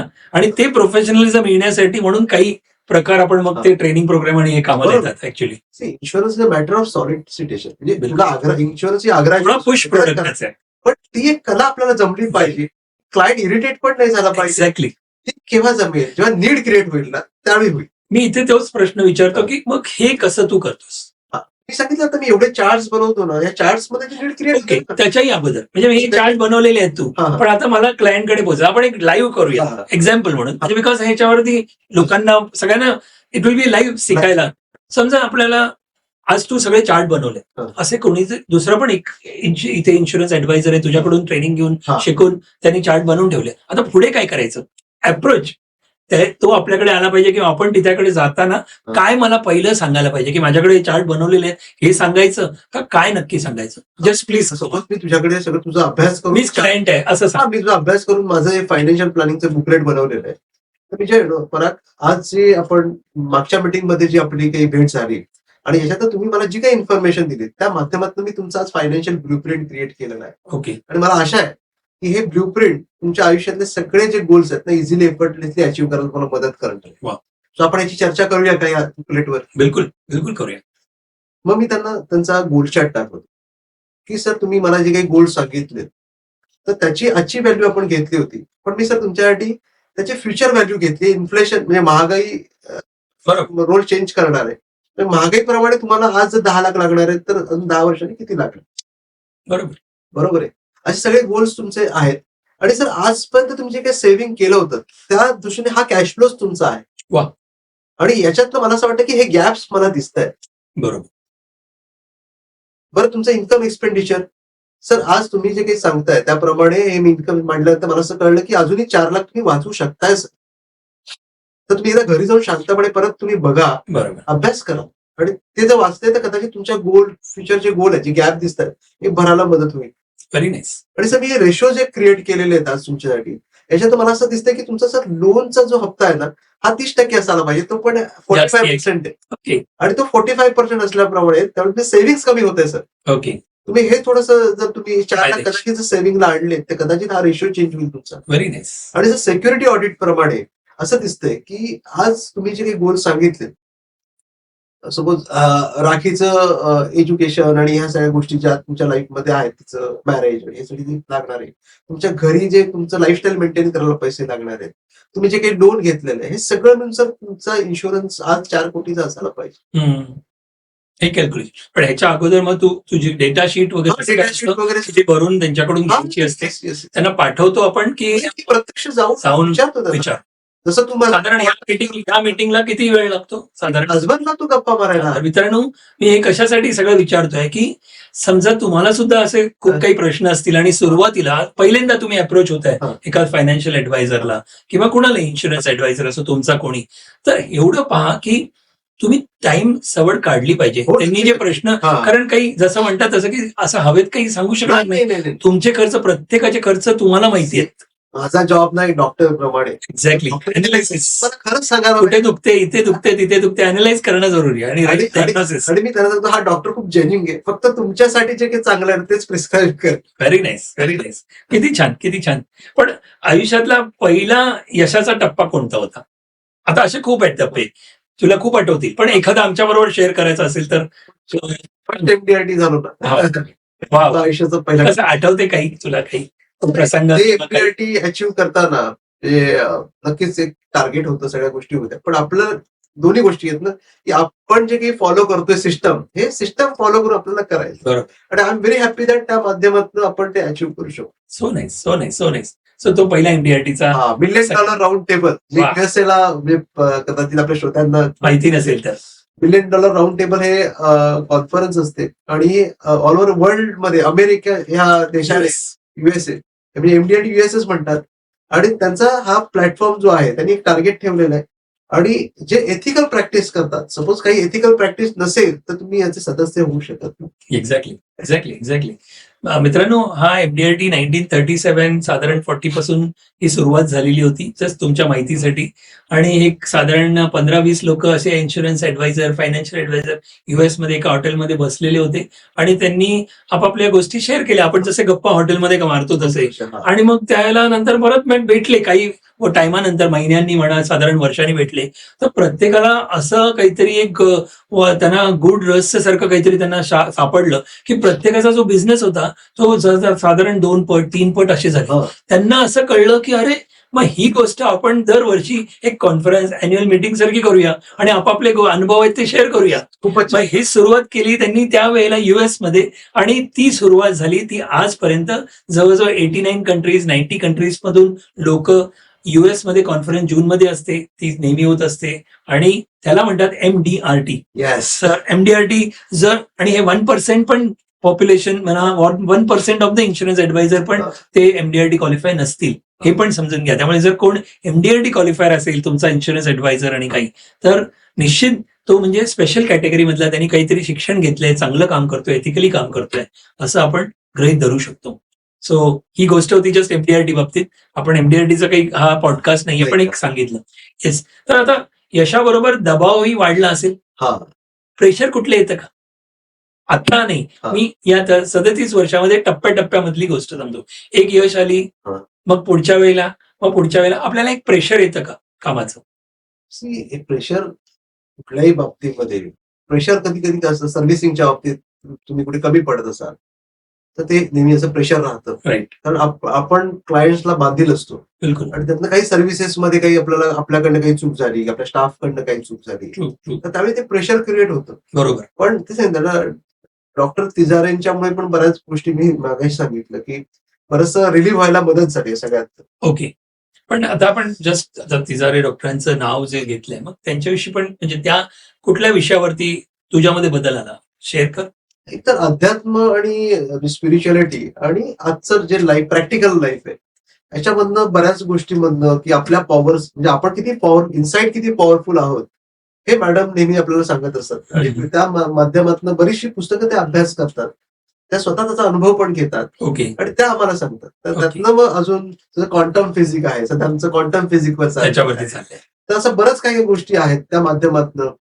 आणि मग आपल्याला असं वाटतं की बाहेर बदल घडायला पाहिजे, पण मॅडम नेहमी सांगतात की तो आतमध्ये बदल घडला पाहिजे, तरच बाहेर चेंज होईल. बरोबर.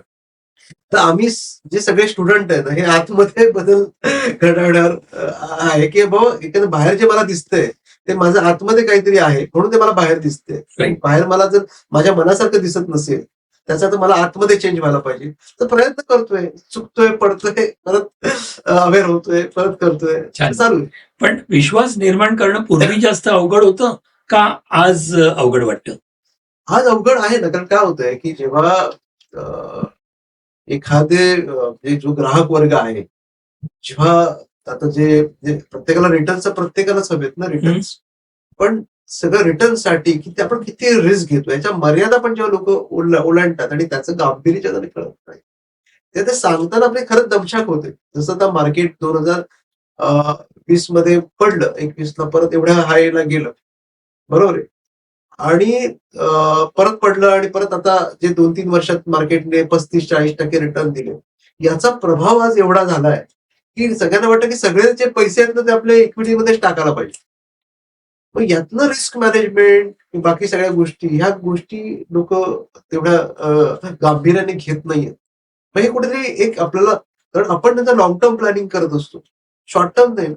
बरोबर. त्यामुळे मग असं वाटतं की अरे यांनी हे फायनान्शियल पिरामिड फॉलो करायला पाहिजे ऍक्च्युअली. पण करतीलच असे नाही. आणि खरं हा. तर मी तोच विचारला की विश्वास निर्माण करणं, आज आपण एवढ्या स्ट्रेचरला पोहोचलो हा. तरी सुद्धा हा चॅलेंज येतो की नाही? हा येतोय ना, पण मी जे चार्ट्स बनवतोय, कारण कानाला जे लोकांना ऐकायचं आहे ते तू आपण ऐकू शकत नाही ऑलवेज. हा हा कारण खरोखर काय आहे ते पण महत्वाचं आहे समजायला पाहिजे. सपोज लोक समोर येत आहेत, त्यांना जे काय हवंय त्यांना आपण देऊ शकतो ते सगळ्या गोष्टी, किंवा रिस्क 100% देऊ शकतो. ते सहज शक्य आहे ना.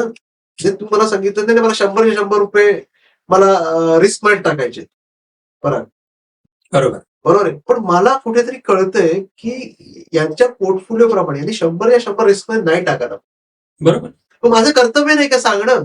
तेवढं करूनही त्यांनी केलं तर त्यांची मर्जी आहे ना. म्हणजे माझं कर्तव्य तर मला करायलाच पाहिजे. बिलकुल बिलकुल आपण करायलाच पाहिजे. तर मी प्रत्येक पोर्टफोलिओ मध्ये माझं कर्तव्य करण्याचा पूर्णपणे प्रयत्न करतो, किंवा मी तुला जे चांगलं आहे ते मी सांगत राहणार, आणि तो माझा जॉब आहे ऍक्च्युली, चांगलं सांगणं. राईट. आणि खरा मित्र कोण, जो चांगला सांगतो, बरे कडू गोष्टी सांगतो, तो मित्र खरा ना. बिलकुल बिलकुल. मी माझ्या ऑफिसमध्ये पण माझा एक पोस्टर बघशील ना, तर we are partners in your success journey असं लिहिलं. खूप छान. आपण पार्टनर आहोत ना. अगदी बरोबर. तर त्यांच्यासाठी काय योग्य आणि अयोग्य सांगणं महत्वाचं नाही का, आपल्याला सांगलं पाहिजे.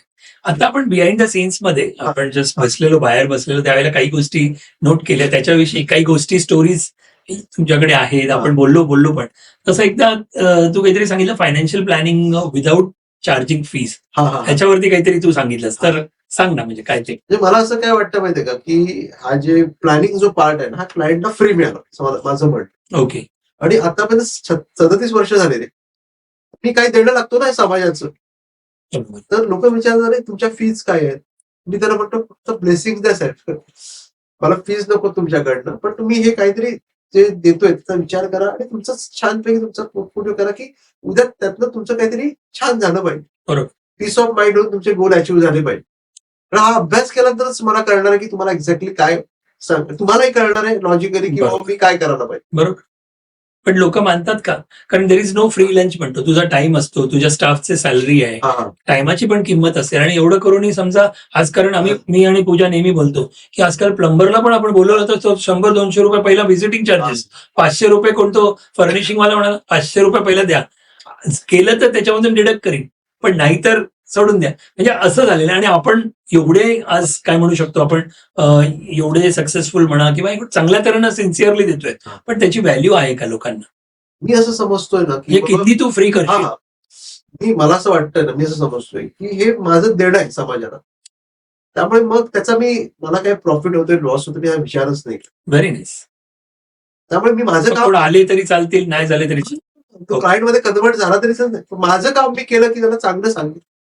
पण प्रत्येक क्लायंट सेम टायमिंग घेणार नाही ना, अर्धा तासच घेणार, 2 तास घेणार, असं घेणार. त्याच्या पोर्टफोलिओ प्रमाणे तो वेगवेगळा साईज. पण तुम्ही फ्लो मध्ये राहिला तर सगळ्या गोष्टी लाईफ मध्ये होणार आहेत ना. सो फ्लो मध्ये.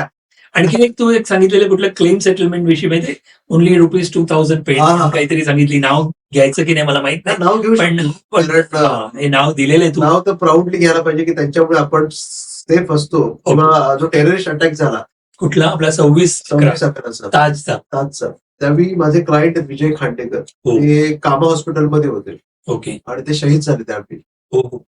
त्यांनी फक्त 1000 रुपये प्रीमियम माहिती ना, सॅलरी साठी 2 प्रीमियम बरोबर डिपॉझिट करायला लागतं.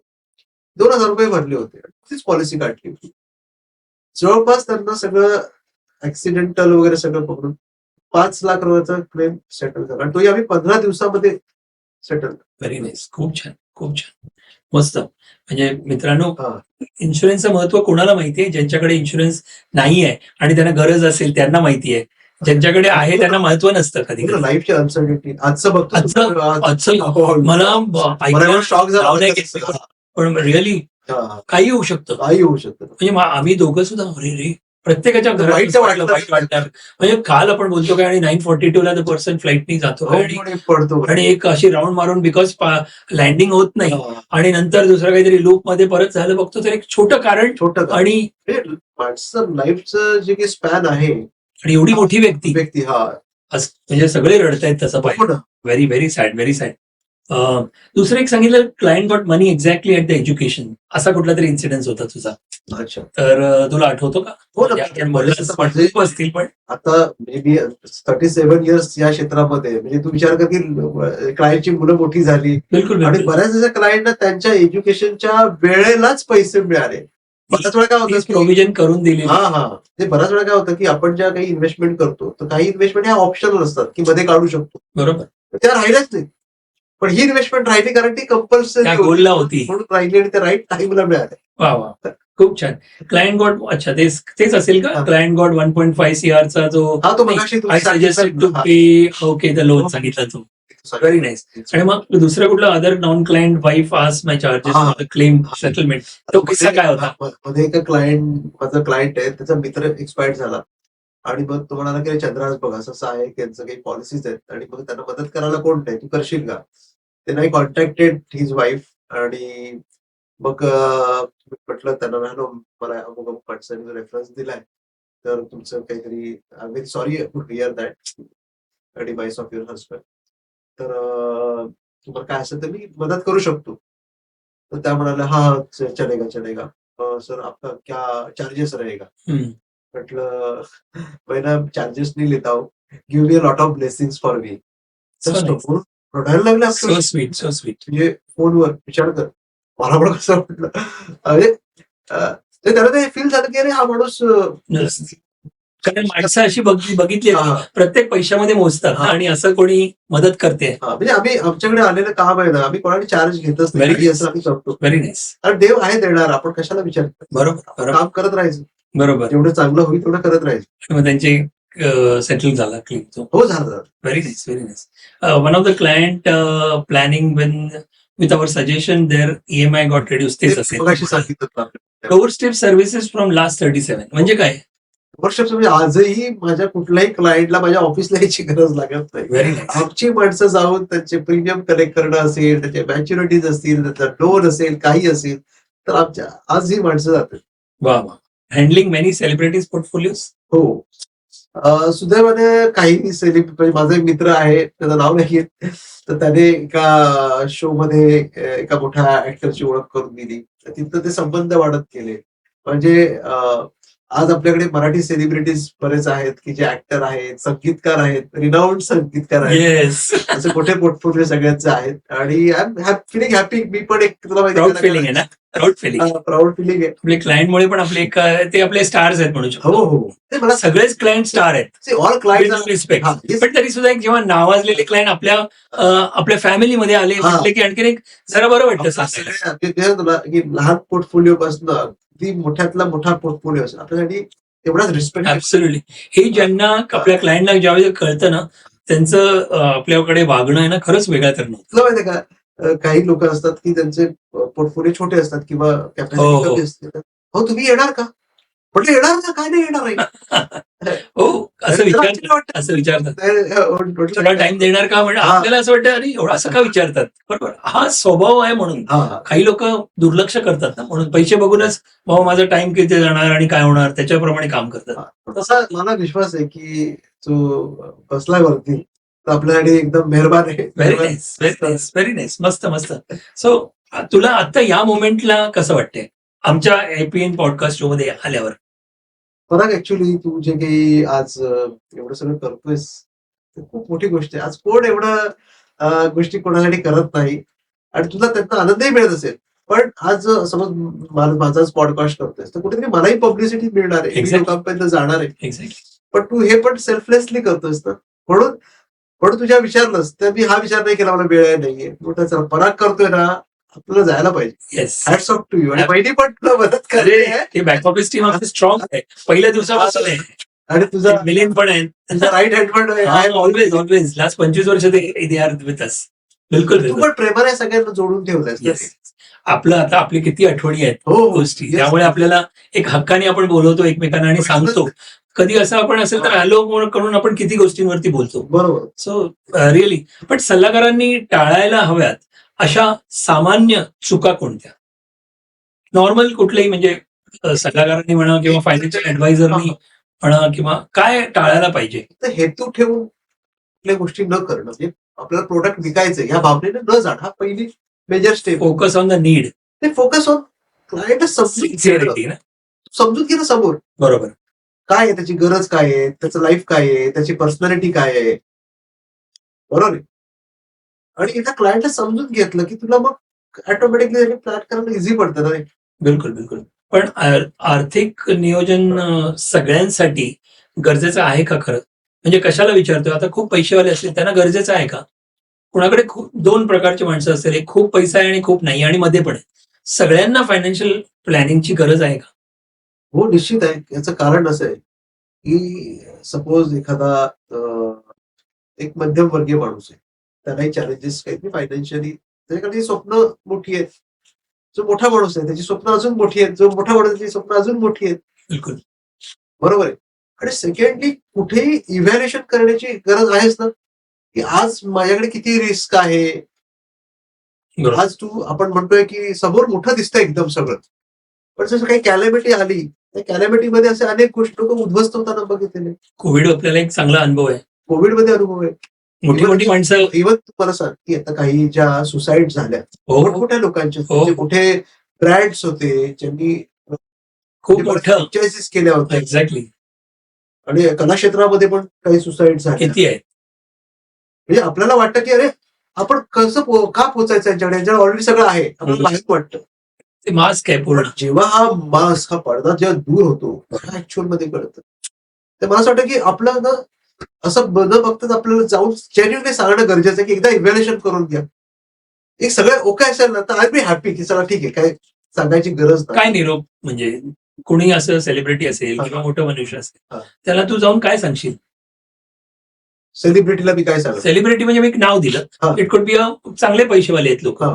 पैसा खूप आहे, पण तरी सुद्धा तू आता म्हणाल की इव्हॅल्युएशन करून घ्या. हा. तू डायरेक्टली जर तुला मोका मिळाला, ऑपॉर्च्युनिटी मिळाली, तर त्यांना काय सांगशील या माध्यमातून?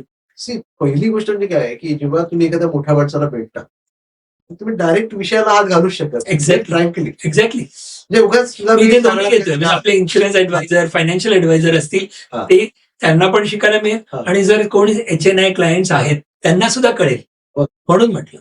म्हणजे कसं होतं की जेव्हा आपण हाय नेटवर्क लोकांना भेटतो ना, की ते ऑलरेडी हायली सक्सेसफुल आहेत, की त्यांनी एवढं अचीव्ह केलेलं. बिलकुल बिलकुल. पण ते त्यांना मी डायरेक्ट जाऊन सांगितलं की नाही मला तुमचं रिस्क प्रोफाइलिंग करायचं. त्यामुळे माझ्याकडे एवढी 10 माणसं बसलेली. 100 कॉन्सेप्ट माझ्याकडे. एक्झॅक्टली. तर पहिल्यांदा काय असतं की एक नातं निर्माण व्हायला लागतं, Yeah. मैत्री निर्माण व्हायला लागते. आणि त्या मैत्रीनंतर तुम्ही त्याला काही सजेस्ट केलं तर ते ऐकू पण शकतात की बाबा चंद्रास काहीतरी जेन्युइनली सांगतोय. विश्वास बसला पाहिजे ना. बरोबर आहे. तो हा विश्वास पहिल्यांदा क्लायंटचा बसणं गरजेचं आहे. आणि त्यासाठी मग तुम्ही पण त्या पद्धतीने स्वतःला अपग्रेड करायला पाहिजे. एक्झॅक्टली. याच्यामध्ये बरेचसे ट्रेनिंग असू शकतात किंवा बऱ्याच जी गुंतवणूक आहेत याच्याबद्दल प्रॉपर नॉलेज असू शकतं. हे बऱ्याच गोष्टी स्वतःला इक्विप करणं गरजेचं आहे ना आजच्या घडी. बरोबर. आपलं स्टेटस व्हॅल्यू आपली व्हॅल्यू वाढवली पाहिजे. ते त्यांना पण कळलं पाहिजे की बाबा या व्यक्तीकडे काहीतरी माझ्यासाठी आहे, बरोबर आहे. त्यावेळेला तो टाइम देईल. बरोबर. आणि एकदा वेळ त्यांनी दिली की मग त्यावेळी आपलं जे काही जेन्युइनली गोष्टी आहेत करू शकतो. त्या आपण करू शकतो की सर असं आहे. आणि याच्यामध्ये मला असं वाटतं की आपलं एक रिस्क प्रोफाइलिंग किंवा रिस्क मॅनेजमेंट काय काय आपण हे तपासून घेऊया चालेल. की how much loans we have right now, किंवा काय बाकी लिक्विडिटी काय फॉर्म मध्ये आहे, किंवा पैसा वाढण्यासाठी काय कराल, आपल्याला अजून काय करावं. बरोबर. पण आता पुढच्या 10 वर्षामध्ये काय दिसते, मार्केट कसं असेल? म्हणजे मी माझा प्रश्न असा होता, पुढील 10 वर्षात म्युच्युअल फंडची भूमिका काय असेल साधारण? म्हणजे कसं कोणी इन्व्हेस्टमेंट करायला पाहिजे, खूप करायला पाहिजे, कसं करायला पाहिजे, किंवा काय मार्केट काय दिसते भारताच्या साठी, इन्व्हेस्टरसाठी? जेन्युइनली जर तू विचार केलास की प्रोडक्ट बरीच आहेत ना, कुठले प्रोडक्ट वाईट नसतं. एक्झॅक्टली. म्युच्युअल फंड नाही म्हणत, मी मार्केट म्हणतो. हा, ते म्युच्युअल फंड बद्दल पण बोलीन मी. हो. पण प्रोडक्ट सगळी बरीच आहेत, तेव्हा आपण कुठल्या प्रोडक्टला कमी आणि जास्त चांगलं असं लेखतात. प्रत्येक प्रोडक्टच्या वेटेज प्रमाणे त्याचा पोर्टफोलिओमध्ये आपल्याला स्थान द्यायला पाहिजे. म्युच्युअल फंड आजच्या घडीला लोक जास्त प्रिफर करतायत, स्वतःहून इन्व्हेस्ट करतायत. पण ते रिस्क मॅनेजमेंट पण महत्वाची आहे, कारण मार्केटचा चढ उतार पण आपण बघतोय. बरोबर. असे 2-2 वर्षाचे पिरियड्स आहेत त्यावेळी मार्केटने काही परफॉर्म नाही केलेलं. राईट. बरोबर आहे. येणाऱ्या काळाचा जर आपण विचार केला तर भारत देश प्रगतीच्या दिशेने जातोय. आपला इम्पोर्ट वाढला तर आपलं इन्फ्लेशन वाढणार आहे, कारण आपलं डॉलर आपण बाहेर देतो. जेवढं आपण एक्सपोर्ट करणार आहे तेवढं डॉलर आतमध्ये येणार आहे आणि इन्फ्लेशन कमी होणार आहे. या धर्तीवर आज गव्हर्नमेंट ऑफ इंडिया खूप रिफॉर्म्स करते. ह्या रिफॉर्म्सच्या माध्यमातून आपल्याकडे मॅन्युफॅक्चरिंग वाढत चाललंय किंवा त्याला प्रमोशन देत चाललंय, किंवा आजची आपली लोकसंख्या जी आहे हे मुख्य आपलं काय म्हणतात त्याला अस्तर आहे टूल आहे. की ज्याच्यामुळे पुढचा प्रोग्रेस होणार आहे. कारण इथे ग्राहक वर्ग आहे लाईक, आणि आपलं प्रोडक्शन वाढलं आणि इन्फ्रास्ट्रक्चर मध्ये पण आपण सगळेजण बघताय की केवढा मोठा आमूलाग्र बदल पूर्ण भारतभर चाललेला. आणि याच्यातनं येत्या 10 वर्षाचं चित्र खूप ग्लोरियस आहे. पण याबरोबर बाहेरच्या जे काही सराउंडिंग आहेत, युद्ध चालू, युक्रेनचे युद्ध चालू आहे, इकडे इस्रायल चालू आहे, अमेरिकाचं चालू आहे कोणाबरोबर, आणि या सगळ्या गोष्टींचे पण परिणाम होत राहणार आहे. पण मार्केटमध्ये जो स्टे करतो तो बेनिफिट घेऊन जातो, मला असं म्हणायचं. सो एसआयपीच्या माध्यमातून जे ग्राहक येतात त्यांना कॉस्ट ऍव्हरेजिंगचा बेनिफिट नक्की मिळतो. तर आता सध्या ओलॅटिलिटी तू बघशील या 1-1.5 वर्षामध्ये केवढी ओलॅटिलिटी चालली आहे की मार्केट खाली जाते वर जाते, खाली जाते वर जाते. मग अशा वेळी ज्या एसआयपीज आहेत जेव्हा खाली पडणार आहे त्यावेळी तर त्यांना जास्त युनिट्स मिळणार आहेत. तर तो over the period of time 10 वर्षाचा विचार केला आणि भारत देश एका विकासाच्या किंवा डेव्हलप कंट्रीच्या दिशेने आपलं पाऊल उचलतोय. 10 वर्षात हा जर प्रोग्रेस झाला तर आपलं मार्केट आजवरनं जे आहे त्याच्या चांगल्या लेवलला असेल. बिलकुल. ज्या माणसाकडे लमसम पैसे आहेत त्यांनी डायरेक्ट इक्विटीमध्ये न टाकता पहिल्यांदा डेट म्हणजे सेफ फंड मध्ये टाकून हळूहळू वर्षभरात ते पैसे इक्विटीला ते लोक ट्रान्सफर करू शकतात. आणि जेव्हा जेव्हा आता आम्ही असं करतो की त्यांचे पैसे आमच्याकडे आहेत, तसं मार्केट जेव्हा जास्त पडतं तेव्हा आम्ही जास्त स्विच करतो, म्हणजे क्लायंटचे रिटर्न्स वाढू शकतात. बरोबर. तर एक अशा पद्धतीचं प्लॅनिंग करून आपण आपला पैसा वाढू शकतो. आजच्या घडीला आपल्या बऱ्याचशा क्लायंटनी 1 करोडच्या वरचा टप्पा पार केलेला आहे. So nice, very nice, very nice. पण लोक सहसा कोणती एक मोठी चूक करतात? एक तर जेव्हा मार्केट पडतं आणि जेव्हा त्यांचे पैसे खाली गेलेले जेव्हा पाहायला मिळतात ते लोक खूप पॅनिक होतात. आणि म्हणूनच मी परत सांगतो की फायनान्शियल पिरामिड का महत्वाचं आहे, कारण त्याच्यामध्ये प्रोटेक्शन झाल्यानंतर पहिली जी स्टेप आहे ना ही रिस्क फ्री ग्रोथ आहे. म्हणजे तुम्ही तुमचे सगळे पैसे इक्विटीमध्ये न टाकता किंवा रिस्क मध्ये न टाकता असा एक प्लॅटफॉर्म तयार करा की त्या पैसे इरोड होणार नाहीत जर मार्केट खाली पडलं तर. बरोबर. That is debt product. बिलकुल. तर मला सांगतो की Safe product. एखाद्या माणसाने डेट मध्ये पैसे असतील आणि आज गरज लागली, आता एका क्लायंटला गरज लागली पैशाची अचानक 5 लाख विड्रॉ करायचे होते, ते मी डेट मधनं काढून दिले. एकही पैसा कमी झालेला नाही, उलट 6-7% ग्रो झालेले काढून दिले. बरोबर. आता इक्विटीमध्ये जे पैसे ठेवलेत त्यांनी त्यातून 2-4 वर्षात त्यांनी ठेवले तर ग्रो होतील आणि जास्त मिळतील ना पैसे. बिलकुल बिलकुल. ते स्लोगन आठवतंय का कुठला? इक्विटी मधलं सांगू? सांग ना. If patient investors. हा. तुमच्याकडे बघून सांगतो. If patient investor are transferring the reverse slowly steady to the patient investors. आणि पेशंट कोण राहणार आहे? जे मार्केटमध्ये राहणार आहे. नाही, मार्केटमध्ये राहण्याचं सामर्थ्य कसं येईल? तेच म्हणजे फायनान्शियल पिरामिड जे सांगितलं त्याच्या पैसे ठेवले तरच येईल ना. एक्झॅक्टली.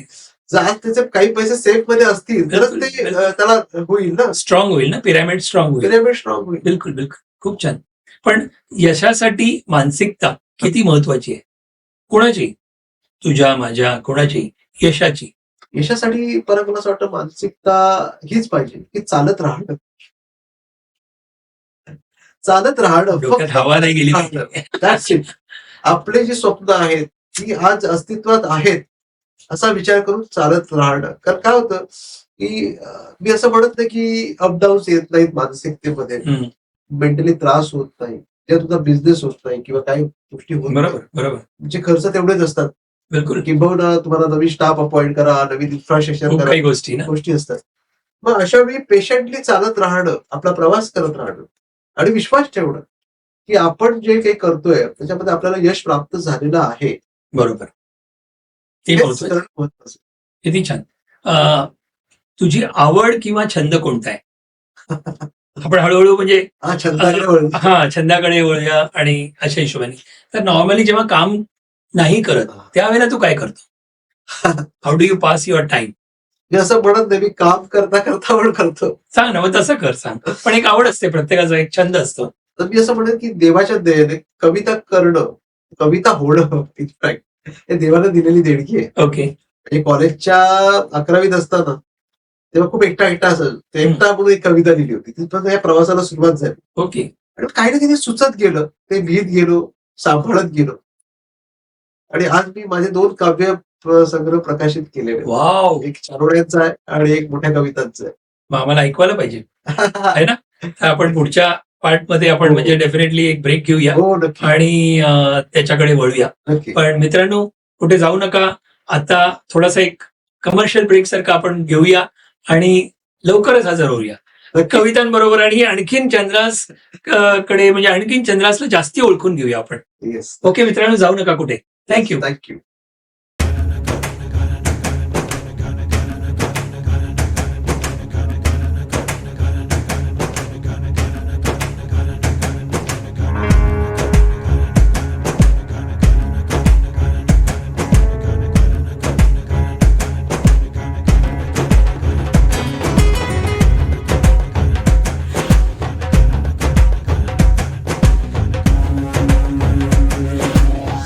आणि तू जे सांगतो ना त्याच्यामध्ये आणखीनच मजा येते. सांग ना, म्हणजे ती ऐकव ना आम्हाला. पण ती कविता म्हणण्याच्या आधी मी काय म्हणतो माहिती, सांग ना. सर्व टक्कलपतींची क्षमा मागून या कवितेला सुरुवात. Yes yes yes yes. भाग्यवानांच्या आयुष्यात एकदा येते टक्कल. हा हा. भाग्यवानांच्या आयुष्यात एकदा येते टक्कल. पैसा आणि समृद्धीची ही निशाणी चपखल. हा हा. आंघोळ करता केसांचा हाती येतो पुंचका. चंद्रच इथे. आंघोळ आवाजासाठी. करता केसांचा हाती येतो पुंचका आणि टकलाच्या भीतीने घेतो प्रत्येक जण ढसका. खरंच. सारेच जण करतात उपचारांची सुरुवात. सारेच जण करतात उपचारांची सुरुवात आणि तज्ञांच्या तेलाची होते डोक्यावर बरसात. प्रकाश माक्याचं नाहीतर कोकराज बरं का. प्रकाश माक्याचं नाहीतर कोकराज बरं का. येतात आश्वासनावर आश्वासन आणि भरपूर केसांसाठी डाबर आमला लावा दैनंदिन. पण पण ऐकता ऐकता अनुभवाचे बोल. पण ओके. ऐकता ऐकता अनुभवाचे बोल डोक्यावर तयार होतो तुळतुळीत गोल. पण ऐकता ऐकता अनुभवाचे बोल डोक्यावर तयार होतो तुळतुळीत गोल. टकल्याची दुःख टकलेच जाणे या केसवाल्याला काय जाते.